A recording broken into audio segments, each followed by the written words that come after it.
जय श्री कृष्ण। राधे राधे। एक बार की बात है, नारद जी ने ब्रह्मा जी से पूछा कि कार्तिक महीने का क्या महत्व है और ये इतना पुण्यमय क्यों माना जाता है। तो ब्रह्मा जी कहते हैं कि भगवान विष्णु आषाढ़ की एकादशी से लेकर कार्तिक एकादशी तक शयन करते हैं यानी सोते हैं। उस समय क्या होता है कि कार्तिक महीना सबसे पुण्यमय माना गया है।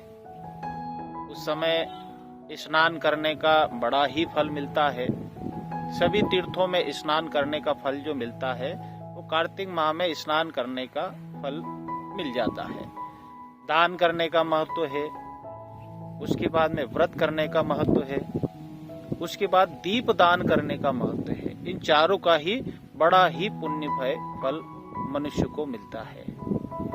अब कार्तिक माह में जो पूरे महीने स्नान नहीं कर पाता है, क्योंकि दिनचर्या मनुष्य की कहीं न कहीं व्यस्त रहती है, इसलिए कार्तिक माह की अंतिम 3 तिथियों में स्नान करके पूरे महीने का फल प्राप्त कर लेता है।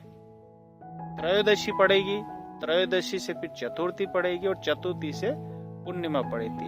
इन 3 दिन तक आप कंटिन्यू नियमित रोज सुबह ब्रह्म मुहूर्त में उठ के स्नान करते हैं और भगवान वासुदेव का आप पूजन करते हैं, भगवान विष्णु की आप पूजा अर्चना करते हैं। और एक मंत्र बताया है ब्रह्मा जी ने, ओम नमो नारायणा। इससे आप भगवान की पूजा अर्चना करें इस मंत्र से, और इन 3 तिथियों को स्नान करने से पूरे ही महीने का फल आपको प्राप्त होता है। त्रयोदशी को आप जब स्नान करते हैं तो उससे आपको भगवान पावन बनाते हैं, और चतुर्थी पे आपको यज्ञ का फल बनाते हैं, आपको शुद्ध बनाते हैं। और पूर्णिमा के दिन आप स्नान करते हैं तो भगवान विष्णु मनुष्य ने कैसा भी पाप किया हो उसके वो पाप कट जाते हैं। तो इन 3 तिथियों को चतुर्थी, त्रयोदशी, चतुर्थी और पूर्णिमा, इन 3 दिन स्नान मनुष्य को जरूर करना चाहिए। पूरे कार्तिक महीने का फल प्राप्त होता है।